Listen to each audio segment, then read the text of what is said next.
कौन सा ये कैरियर है हाँ वही तो ये डॉटर है ये है अबे डॉटर इंग्लिश में क्या है एक्स एक्स1 नहीं है अबे एक्स1 तो आधा कंप्लीशन ना हो रहा है वो देखो अच्छा है ये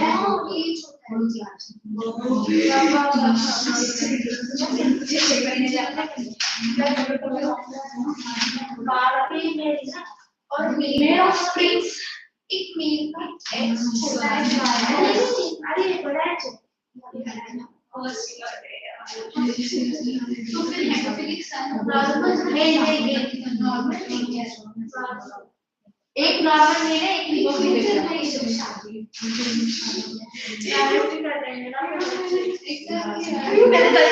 मैंने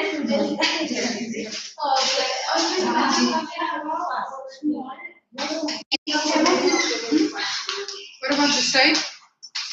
Good morning. Good morning. Good evening. After a few hours, of course, it's going to be morning. What about this side? We went out. Huh? It's break for them now. I won't allow them. हाँ 5 minute रुको अभी बाहर. घर से कितना बजे आते हो तुम लोग? 6:30. 6:15. वो 1 घंटे में ब्रेक चाहिए तुम लोगों को? 10th स्टैंडर्ड हो ना अभी? बस खाली बाहर जाना है और टाइम पास करना है ना? चलो. Last class already we completed with the concept of sex-linked inheritance, है ना? Could you complete that question that I gave you? Any doubt? Anybody? What is the question I gave you? Read out question, sir. Cross between a hemophilic male and a carrier female. What is the percentage proportion of children in the first generation? What is the probability that male offspring are hemophilic?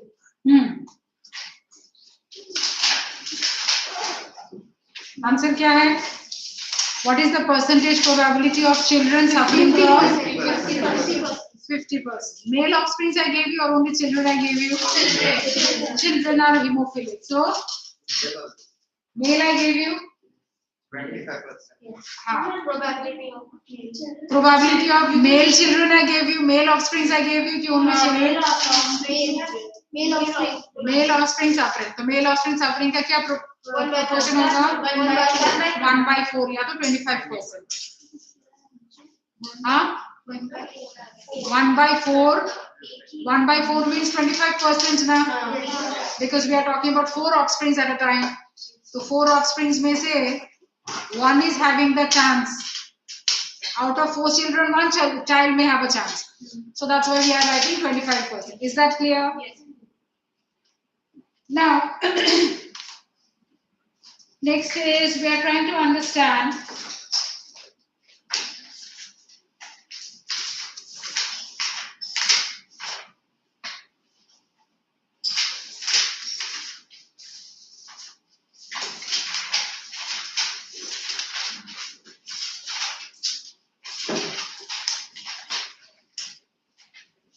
we are done with extinct inheritance.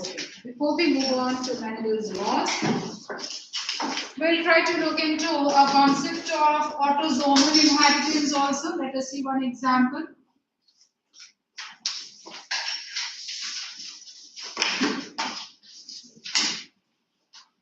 Meaning, there are so many other traits which can travel by the way of other chromosomes also from one generation to another. That may not be a diseased condition or an abnormal condition every time, like when we just now have been talking about color blindness, sickle cell anemia, or hemophilia like this. But there may be many such traits which individuals show. Okay. And that can be inherited, passed on from one generation to another by the way of chromosomes. So that is what we are talking about as autosomal inheritance. Here, there is a particular pattern of understanding this, which is also known as the pedigree chart. pedigree analysis, pedigree chart. What is the meaning of pedigree chart, family chart? Here we are trying to understand with the help of symbols that can be drawn. With the help of symbols that can be drawn. Where we are talking about a particular condition. Here I am trying to understand a particular condition, something like tongue rolling. There can be many other examples I can see here, something like pentadactyl condition. Pentadactyl condition. Then I may also understand extra growth in the ear. Extra growth in the ear. Then we talk about many other conditions like the right-handedness or the left-handedness that also can be studied. Then we talk about the joint fingers. No, that is also there when we are talking about the joint condition of the fingers. So there are many such conditions that we can study this way and try to find out that in a generation, in a number of generations that we study, which generation or in a generation, how many of the individual, how many offsprings have the probability of suffering from the particular trait. So let me just pick up one such example here, tongue rolling, to understand the concept we've been seeing for the rest. So when we are talking about this, how to draw such type of chart. Say suppose I'm talking about arrangement this way, where now we draw a condition like this. 1, 2, 3, 4. And here I am saying that tongue rolling, here when we are talking about this is the female parent. This is the female parent. This is the male parent. Okay. Tongue rolling is a trait that we come across in individuals. You also, if you try, quite a number of you must be having this trait. When you try to stick out your tongue, for some of you, it may just roll like a tube. Ghar pe jaake try karna. Look at yourself in the mirror and keep doing this. The parents will feel about the why teacher is teaching our children have all gone bad. So secretly try that. So now, quite a number of us we can do that, but quite a number of us know that tongue sticks out flat. Kuch nahi hota. So if the tongue, when you stick out your tongue, and if you can roll it in the form of a tube, that means you are a tongue roller. And if it comes out straight flat, non-tongue roller. So दो condition है, tongue roller, non-tongue roller. तो पहले हम ये सीखेंगे कि genotypes क्या है. I would say tongue roller के genotypes क्या होते हैं. Tongue roller controlled by a dominant allele. Dominant allele मतलब, you know now what is the meaning of dominant allele? Which expresses in the contrasting. In presence of a contrasting allele, which expresses in the presence of a contrasting allele. मैं second standard में पढ़ा रही हूँ, एक ही बार चार sentence same sentence 4 बार बोलूं. Dominant allele is one which expresses in presence of a contrasting allele. और क्या alternative definition है? A dominant allele is one which expresses in homozygous as well as heterozygous condition. So now I'm saying the tongue roller के genotypes क्या होने चाहिए?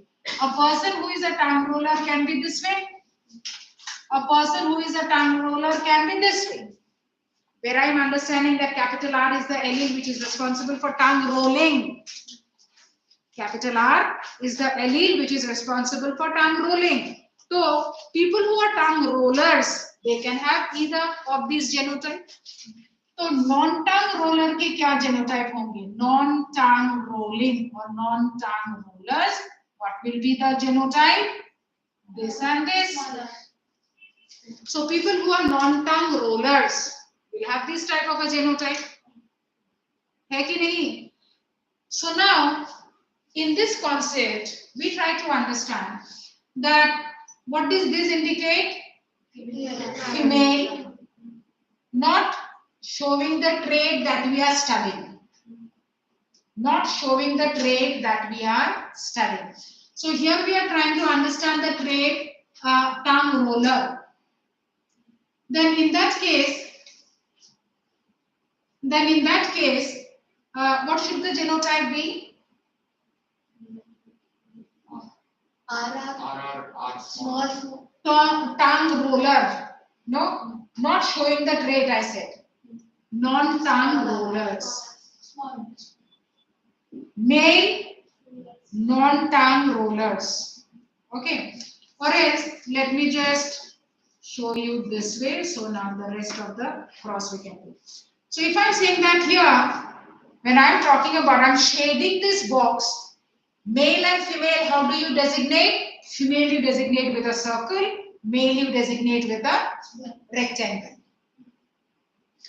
Then, if you keep it blank, meaning the individual does not have the trait that you are trying to study. And if you shade it, that means the individual has the trait that you want to study. So that means in this case, what can be the possible genotype? Homozygous हो सकता है, heterozygous भी हो सकता है. For example, let us take this condition. Homozygous dominant. ठीक है? Homozygous dominant. Then, what are the probabilities in the first generation? What are the probabilities in the first generation? What will the offsprings have as their genotypes? Genotypes, but R, capital R and small r. all the children will have the same. So capital R, small r, capital R, small r, capital R, small r, capital R, small r. But यहाँ पे in that case I should shade all of them. No, चलो, I'll do that. In this case I should shade all of them. So what am I understanding? That if one of the parent is homozygous dominant for tongue rolling and the other parent is a non-tongue roller, then all the offsprings are probable to be tongue rollers. Are probable to be tongue rollers irrespective of whether it is a male child or a female child. Male or a female offspring. Okay? But if I now talk about a heterozygous parent, ये भी तो हो सकता है. अगर heterozygous है, then what will be the change in the result? अगर heterozygous है, then 50% of the offsprings will be this way, and another 50% will be this way. आ रहा है समझ में from this process that you have done the other day, no? आ रहा है तन्मय समझ में आ रहा है कि नहीं? Where you get how many type of gametes from here? One type. How many type of gametes from here? Two types. And then capital R, small r, this are crisscross that you have done the other day. R with capital R with small r. No, that way. So अगर if you go by that method, then we understand 50% offsprings ऐसे होगा and 50% offsprings ऐसे होगा. तो अगर ऐसा है condition, then it should be blank. ऐसा है तो it should be blank, no? It should be blank because blank indicates the trait that we are trying to study is not seen in these offsprings. So 50% of the offsprings are now tongue rollers. 50% will be non-tongue rollers. So that is what we are trying to understand, and that can be again generation after generation. Say suppose again I talk about that in the next generation. Say suppose if a male from here, or if this is a female, and this female or this male which is showing the trait again marries a woman who is also showing the trait, but this is heterozygous and this is homozygous. What can be there?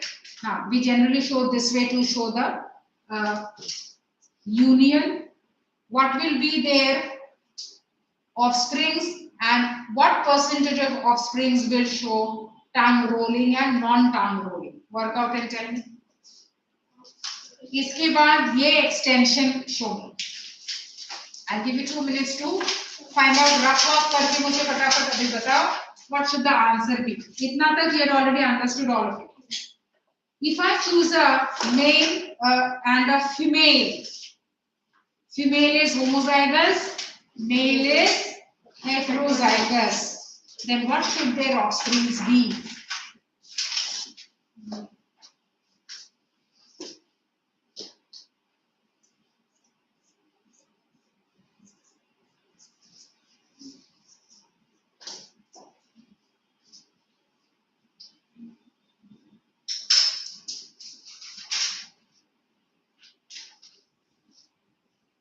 First of all, फटाफट ये निकालना है कि how many type of gametes from here and how many type of gametes from here, and then crisscross करो तो you will get it. If anybody has not understood. All of them are tongue rulers, right? Because here you get only one type of gamete, and here you get two types of gametes. इसके साथ ये two types. This is what you will get. इसके साथ ये no, I'm sorry. Two double R. हाँ, homozygous है ना? And 50% will be like this, 50% like this, 50% like this. All of them will be tongue rollers again. All of them will be tongue rollers. So how will you show tongue rolling? You have to shade them. आया समझ में? So the same concept can be asked with pentadactyl condition. Same condition can be asked with right-handedness, left-handedness. Also, when you talk about the extra growth in the ear, some people have no. So these are all autosomal traits that people show. That's a small concept to understand. Now, till this part of the chapter, anything that you want to clarify? So what is pentadactyl? Pentadactyl is a condition where when you talk about the 5 fingers, there will be an extra finger and that will remain joint. Pentadactyl condition.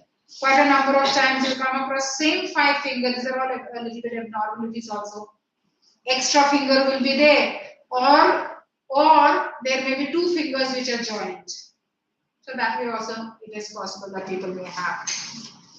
So is this understood till here? Anything else that you have to clarify? Achha, you may complete some exercise in the text. Let's see if you are able to answer this. Then I'll move on to the next condition. Look into some questions of your text there.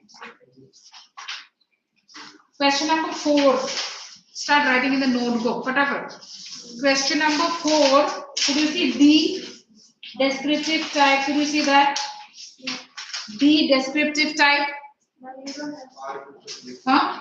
Achha, your book is different. Those of you are using Selena, I'll give you the questions from your book separately. You all have the same type of book, no? Like them. You all use Selena. Yes. Achha, for you, D. Can you mark it? I am doing that. D, 4A, 4B. And 4C. All these 3 you should be able to answer now. Okay. And then 6. Question number 4. Pedigree chart based on just what I taught you right now.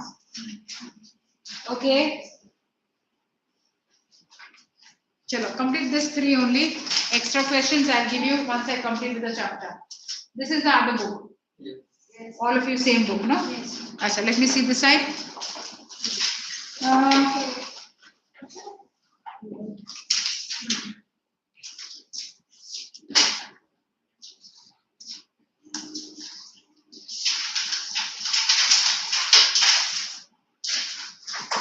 These are all based on Mendel's laws. These I'll give you later. Once you finish understanding Mendel's laws.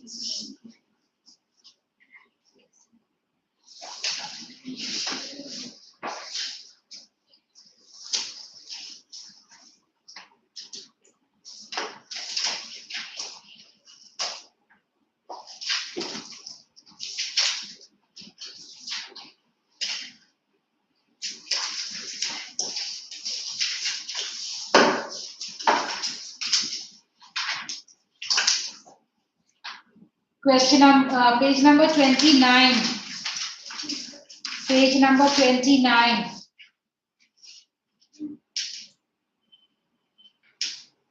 Question number 7.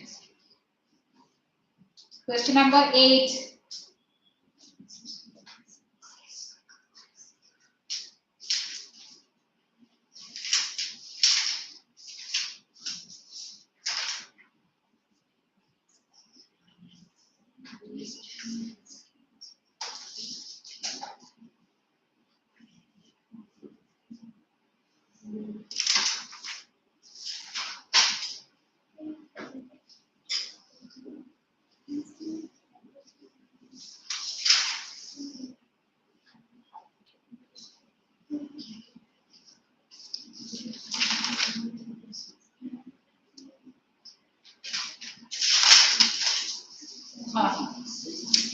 Here there are just few questions from this part. Acha, complete this. Question number 7, question number 8. That's it. The rest of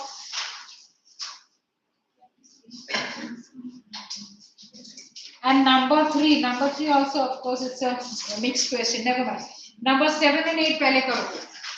Number 7 and 8. Rest of all the questions in your book is all about inheritance, Mendel's inheritance. So that once you are finished with the concept that I teach you now, then only you'll be able to answer all this.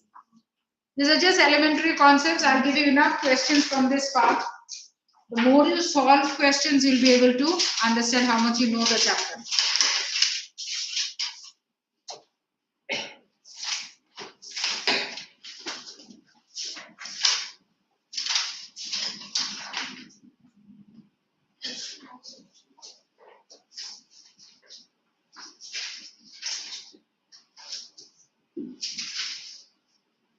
I give you just 2 questions to answer, number 7 and number 8.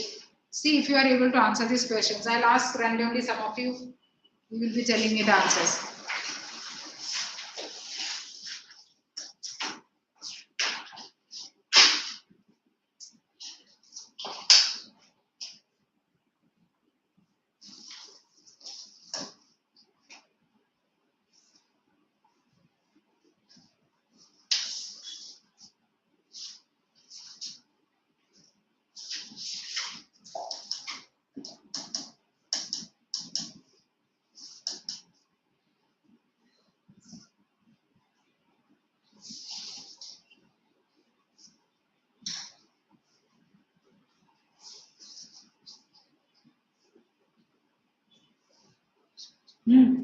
Any doubt? Let's know. From karyotype. Arrangement of chromosomes according to their size. Arrangement of chromosome pairs.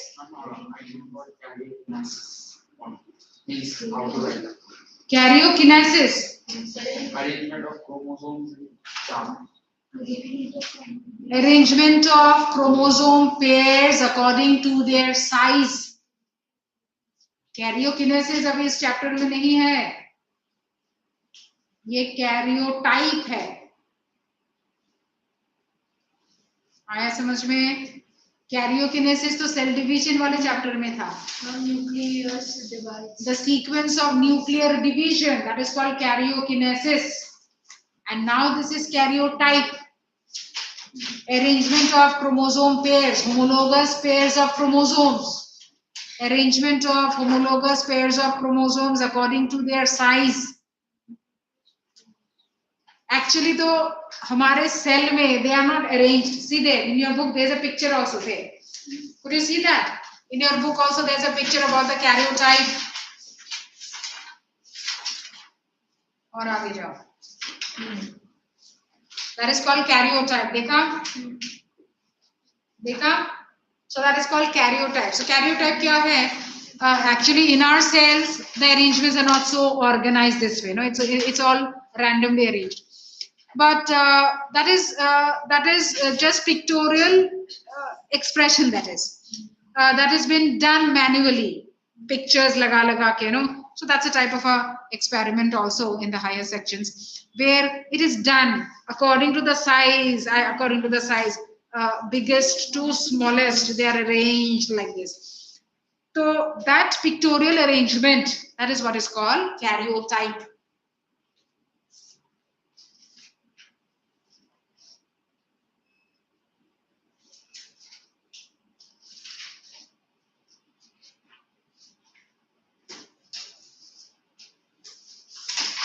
All right. Did you get the answers? First answer, did you write? Tanmay, ho gaya? 7. What is the answer? What is the question 7? Color blindness is more frequent in males as compared to females. हाँ, क्या लिखना है answer? तुम्हारा नाम तन्मय है? हाँ, बोलो. Color blindness is more common in males than in females. What did I explain you the other day?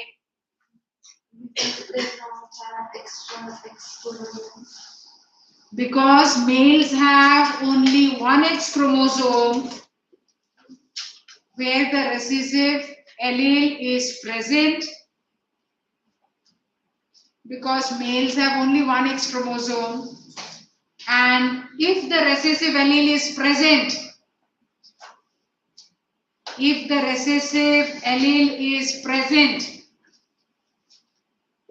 responsible for color blindness, the Y chromosome do not possess the corresponding dominant allele.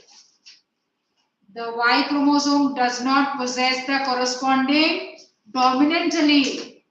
Hence, the recessive allele expresses. So this is what you should write as an answer. Since male has only one X chromosome, if by chance the recessive allele is there, is it possible that the Y chromosome has a dominant allele ever? No, the Y chromosome don't have the dominant allele. So in that case, the recessive allele gets expressed.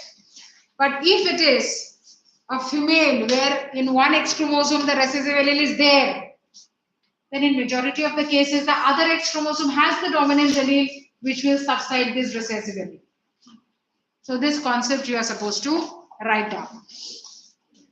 Chalo, fast, not to take more than 5 minutes. Fatafat karna hai.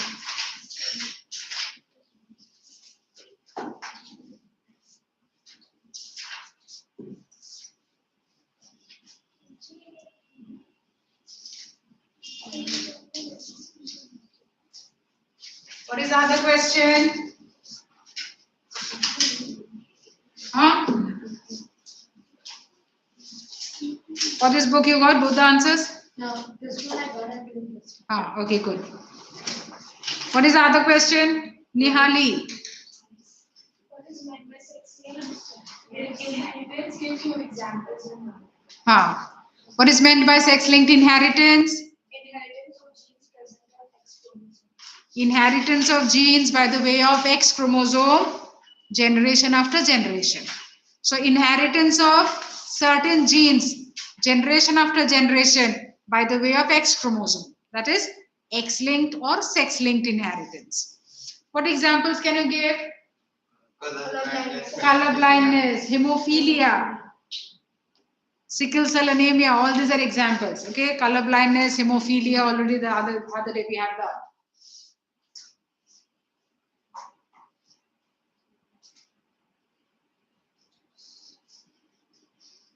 Last Sunday there was a test on We had on absorption. absorption. Got your marks? It was a test of 20. Yes. How many of you got above 15? I got 50. 50. Okay, good. 40. 14. Good. तुमको कितना मिला? नहीं दिया test. क्यों? Prepared नहीं थे? I was? अच्छा, you were out. So when are you planning to write the test? कि कोई लिखने का प्लान ही नहीं है. Write the test. No, read and write. 50% से above मिलना ही चाहिए at any cost, even if you have not prepared. So right at this moment, You should set a target for yourself. You are in the 10th standard, and 10th standard is not the biggest hurdle in your life. It is just a stepping stone. But इसमें क्या है? If you are little bit organized, the entire journey becomes very smooth and very happy. But if you don't know how to plan and program your time, then you will be having butterflies in your stomach every exam. But थोड़ा सा time manage करके चलो, then you will be very confidently going for the exam and maximum marks. I'm not saying that if you are not getting 18 on 20, you are a donkey. No, not that. For me, that is not the theory. How much you tried? Did you put an effort and you got 14 and 13 and 12? Yes? Okay, very good. But you are going inside the exam hall like a dumb king who has got no brains but a big body. That is shameful. So 10th standard में hard work तो सबसे important है. But does that mean that you should study 12 hours a day? पढ़ता है कोई? जो पढ़ता है वो गधा है. 10th standard में you should not study so much. अभी इतना पढ़ोगे तो प्रोफेशनल कोर्सेज जब करोगे कितना पढ़ना? सारा दिन टॉयलेट वॉशरूम भी बंद, सारा दिन पढ़ना ही है क्या? Now hardly 4 to 5 hours is enough for you, but plan that time very much. Whatever I teach, उससे ज़्यादा अगर मेरा ये अगर समझ जाओगे, that's very good. 4 to 5 hours, 5 hours a day for an ICSE student, that much time भी अगर तुम लोग निकाल पाओ, because your school duration is so long. उसके बाद UT का टाइम, उससे अगर तुम लोग on an average 3 घंटा 4 घंटा भी निकाल लोगे for studying and solid studying, enough for you.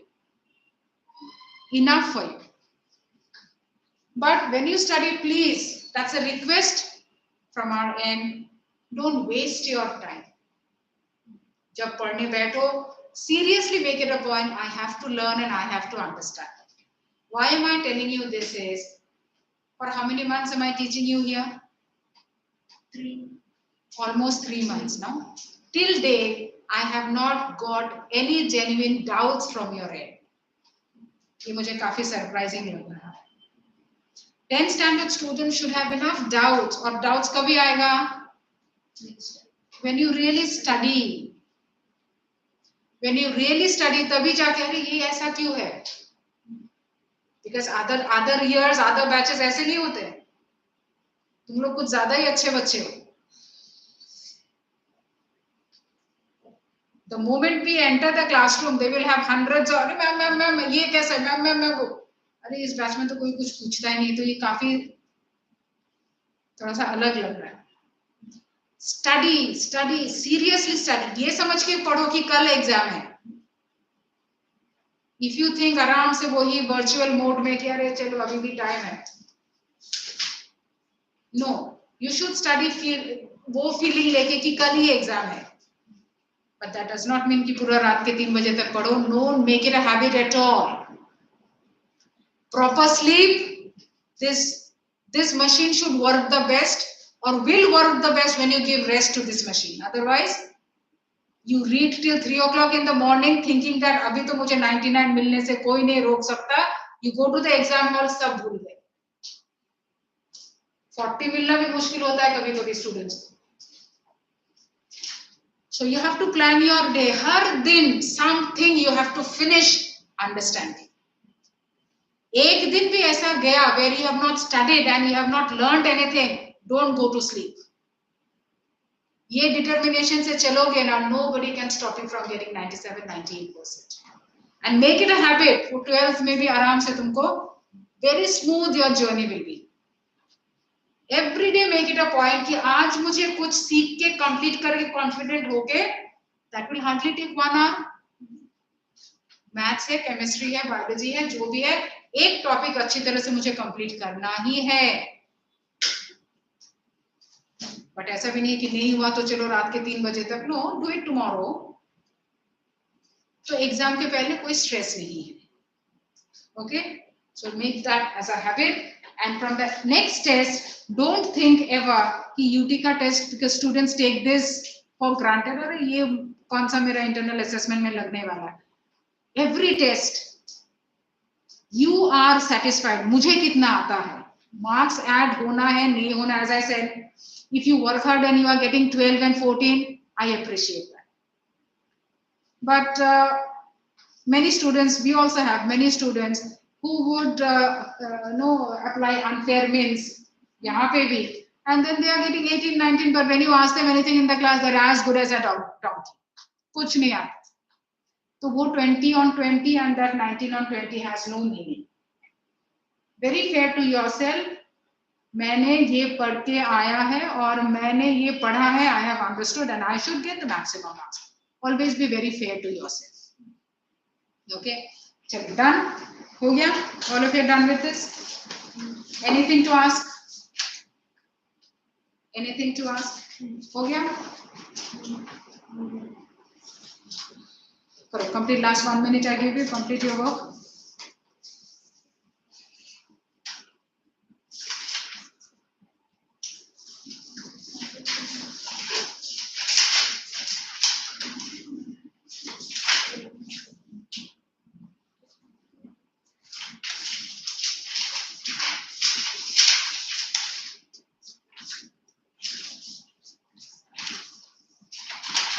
Keep revising the chapters. जो सारे chapters खत्म हो चुके हैं, not necessary that you wait for the next exam only to again open those pages. In between, whenever there is little bit of time, just go through the previous chapters. So उससे क्या होगा? You don't have to again a fresh read and understand them. The concepts will be fresh in your mind. Now what are we going to learn? We are going to learn Mendel's laws of inheritance. Mendel's laws of inheritance.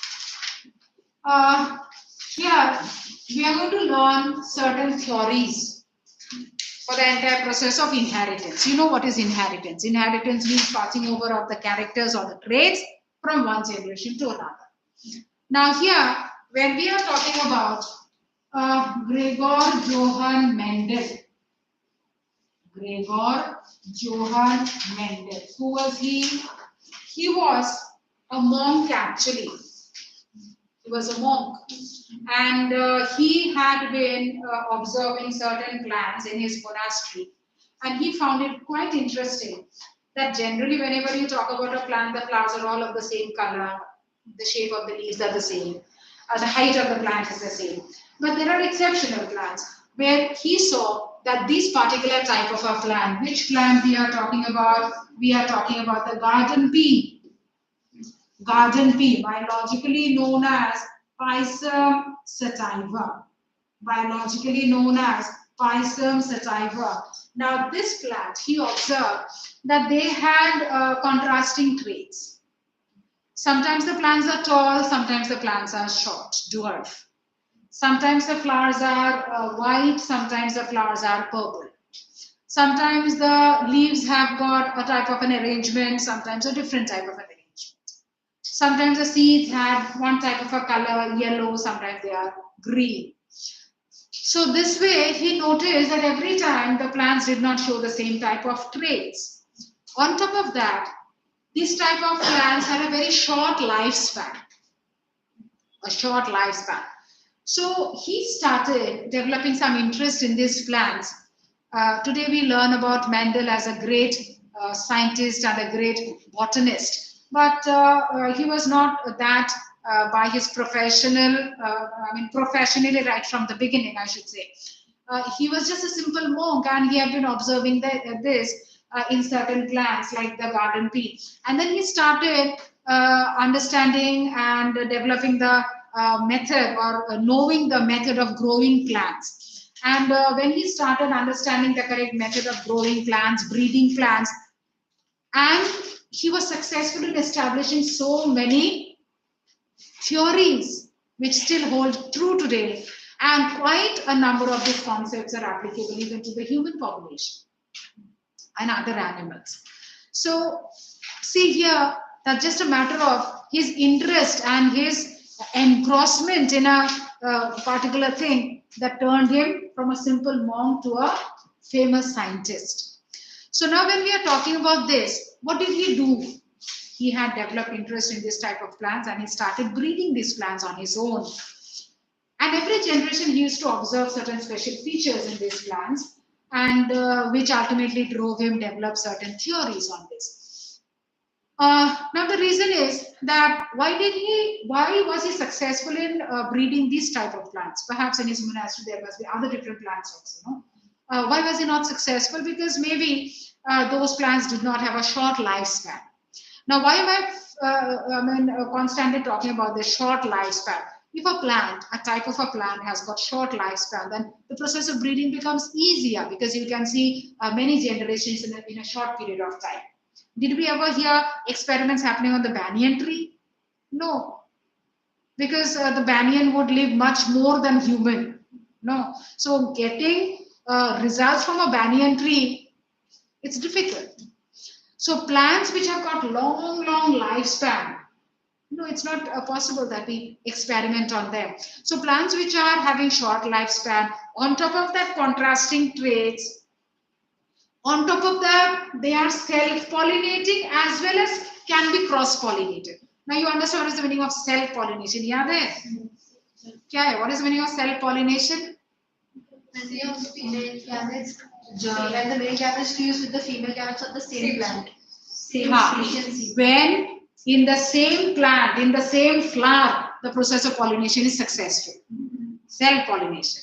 So cross-pollination kya hai? When the pollen from another flower can come on a different plant, different flower and undergo the process of fertilization. That is called cross-pollination. So ये जो एक particular plant है, इसमें the flowers can as it is undergo the process of self-pollination and cross-pollination भी artificially कर सकते थे. So this particular plant was easier for the process of experimentation in various different aspects. So first of all, we should understand what are the 7 pairs of contrasting traits. What are the 7 pairs of contrasting traits? The 7 pairs of contrasting traits, let us learn. The first is we talk about the height of the plant. The height of the plant. What was the height? Sometimes tall, sometimes dwarf. Then we talk about the color of the seed. Color of the seed. Color of the seed. Okay, tall and dwarf. I'm writing the dominant first and then the recessive. Okay, color of the seed. Color of the seed was yellow or green. Then third is color of the pod. Pod is what you know when we talk about the outer leafy structure. No, if I talk about the pea, how does it look like? It has got an outer leafy structure, and then inside the seeds are there in a arrangement. No? So the outer leafy structure, that is called the pod. So what was the color of the pod? Green, sometimes yellow. Then what about the shape of the pod? Shape of pod. Shape of pod, mostly inflated, meaning fleshy, and sometimes constricted, meaning papery, no, dried and papery. Then next is what? Position of the flower. Position of the flower. Position of the flower, sometimes or mostly axial and sometimes terminal. Axial and terminal means what? When we are talking about axial, if the stem is this way, flower this way. Terminal meaning no flower all throughout, but all the flowers here in a bunch. Okay, that way. Then next is what? 4, 5, 6. 6 we are talking about position and the shape of the seed. Shape of seed. Shape of seed is what? Round, majorly, and wrinkled. Wrinkled sometimes. Wrinkled, you understand what the meaning is. And then color of the flower. Yes, that is what we are now left with.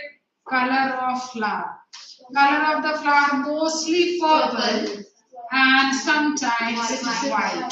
Sometimes white. So these are the 7 pairs of contrasting traits.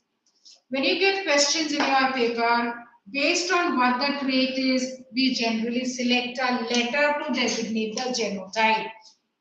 Earlier also when I explained you the concept of genotype and phenotype, we have understood genotype is majorly expressed in letters. We generally express genotype in the form of letters or numbers. Okay, but majorly since we are talking about just some of the elementary things, so we are talking about letters. And phenotype in words. So these are phenotype that we are talking about, no? Something that you can see. Genotype we cannot see. So if it is tallness, then we will use capital T, and if it is dwarfness, we will use small t. Why? What does this indicate? This is a dominant trait, this is a recessive trait. Say like that, capital Y for yellow, and for green we will not use G, but we will use small y. Whatever letter you take, just the small letter or the lowercase letter for the recessive ones. Same like inflated, if I take I, then for constricted I'll take small I. Okay? So this is the rule of understanding how to accept this. Now we start understanding the laws. What are the laws of inheritance? Mendel had, as I said, he had been breeding and trying to understand generations of his plants. First generation, second generation. And then he came up with certain concepts. So first of all, in one of his experiments, it was something like this. He took the parent plants. What did we select? He took some tall plants and tried breeding them with dwarf. Then in the first generation, you write F1, subscript 1, indicating the first filial generation. Now, in the first generation, he got to see that all plants are tall. That was one of his basic experiments that he did. So initially, he felt that something must have gone wrong. Again, he tries doing this. Again, he tries doing this. And every time the answer is more or less the same. Every time he gets to see that not even a single plant in the first generation was dwarf.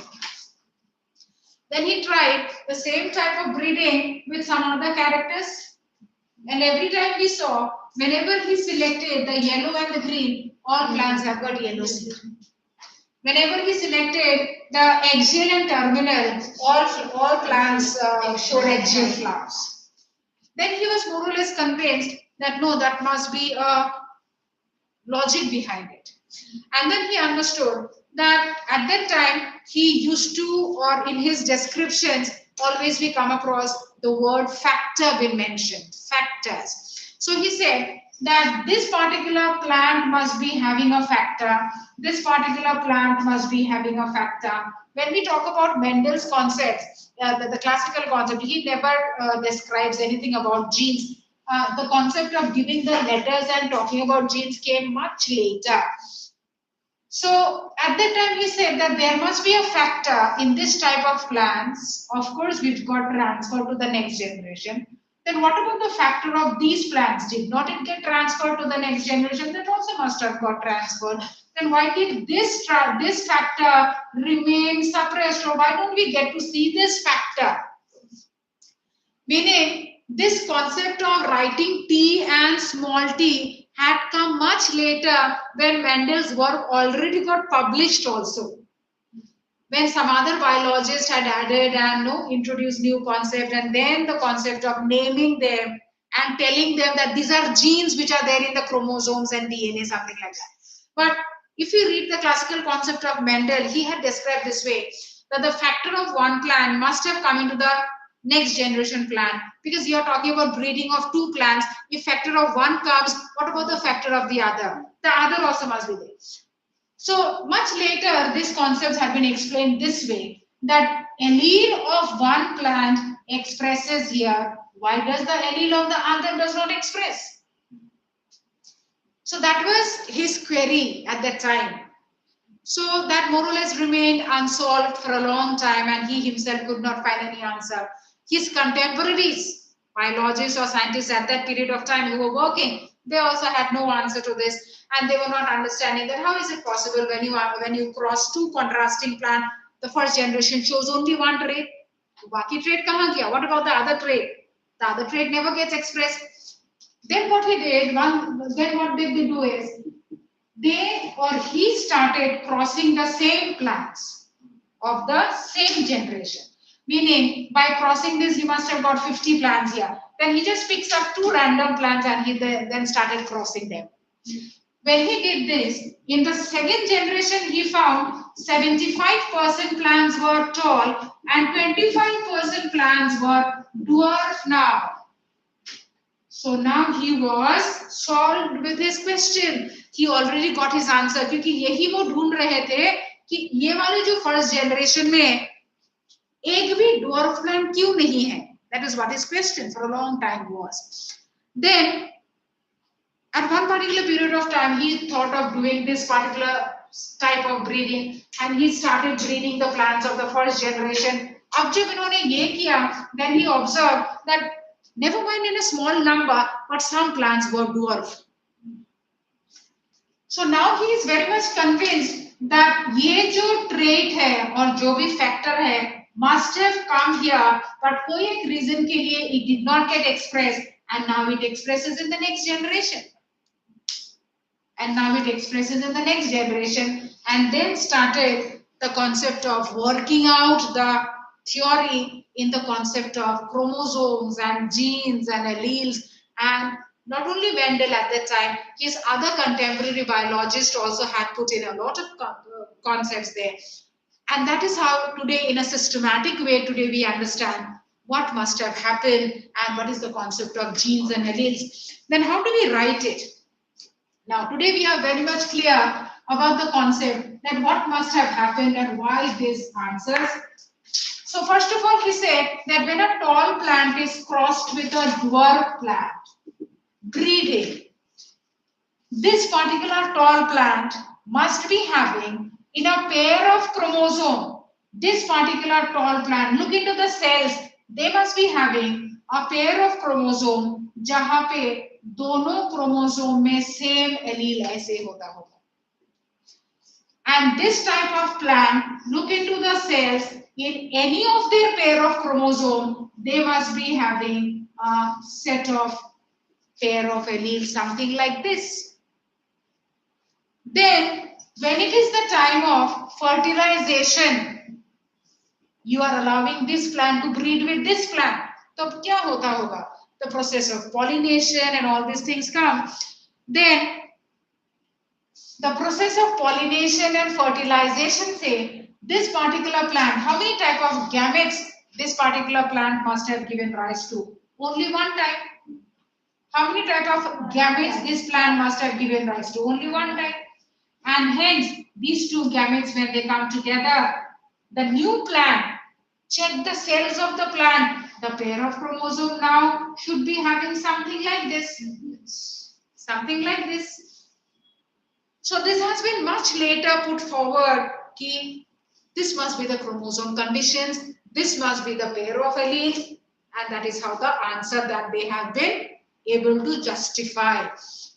So now we write it this way, that if you choose a homozygous tall plant with a homozygous dwarf plant, then what about their gametes? The gametes will be one type. So we write this is one type. We write this is one type. Then the process of fertilization. Then what about the process of fertilization? What it should be? Union of these two gametes. Then what should be the F1 generation plants? The F1 generation plants should have an arrangement something like this. Heterozygous condition in their pair of chromosomes. So look into the new generation plants, the first generation plants, उनके cells अगर study किया जाए, कोई एक pair of chromosome में the alleles will be like this arranged. Then this will be termed as hybrid tall. But whether the plant is homozygous or heterozygous, can we see? No, we cannot. We can only understand whether the plant is tall or short. So here, how he defines the law. This is the first law. What is this law? The law of dominance. So here he says, what is the statement he says? He says, out of a pair of contrasting allele, the allele that expresses is the dominant allele, and the allele which remains suppressed is the recessive allele. So what is his statement? The statement goes this way. Out of a pair of contrasting alleles, out of a pair of contrasting alleles in the F1 generation plants, in the F1 generation plants, the allele that expresses is dominant. The allele that expresses is dominant, and the allele that remains suppressed, is recessive. Take down this. Suppressed is recessive. So that was the statement of his law, the first law, that is law of dominance. Is this law applicable for human? Yes, this law is applicable even for human. Can we give an example to justify? You talk about a parent who is having brown eyes. The father is having brown eyes. The mother is having blue eyes. What will be the eye of the son? Brown eye. Color of the eye will be brown. Same again. Here we are talking about the law of dominance. Complete karo fast.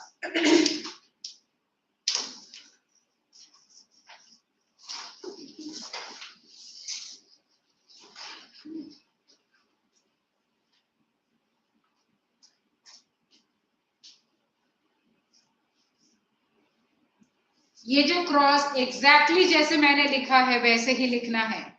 In the middle of the page it should come. After that the law exactly this way लिखना है. Remember, answers you can write on your own. You can frame your own answers, but statements and law and principle you have to write exactly the way it is.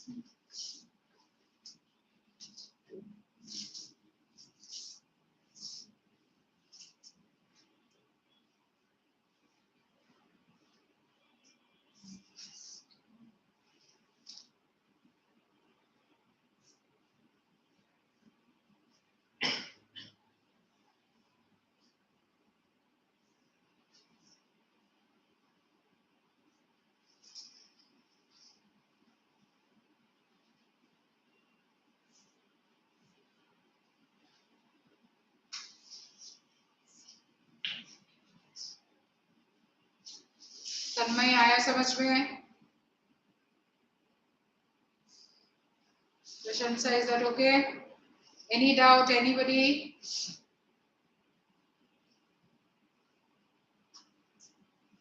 This chapter is done in your school? Yes, it's going on. Acha. Completed today. Arey, this boy is not there today. Soham is not there. You are not in the same No, section. actually, he is not feeling well. He's having vomiting and I think he's feeling. Virus गया होगा उसके body के अंदर. नहीं? Do you all wear mask to school? Yes, yeah. नहीं? क्यों? तो सुंदर चेहरा बाद में दिखाना. Now you wear your masks.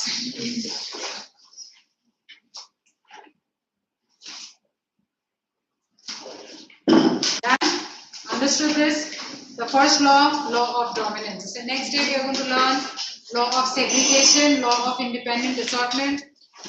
इस concept में inheritance में once you learn the law, the application of the law in various ways.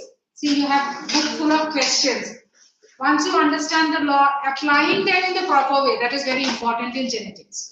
Okay? We'll continue again next week. Bye.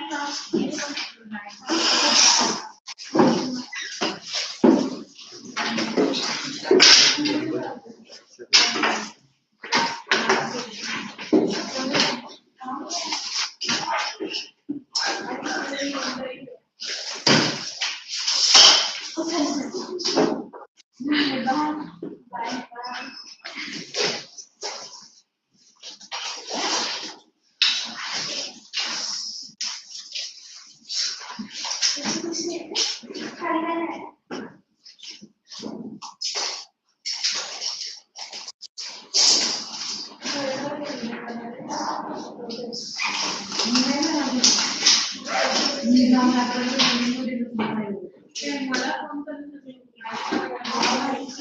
तुझ्या मम्मीने बघितलंच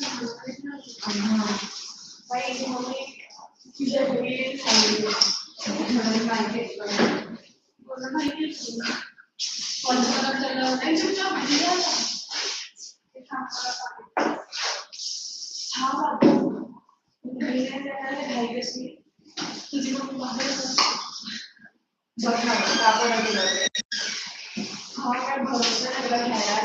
माझे पप्पा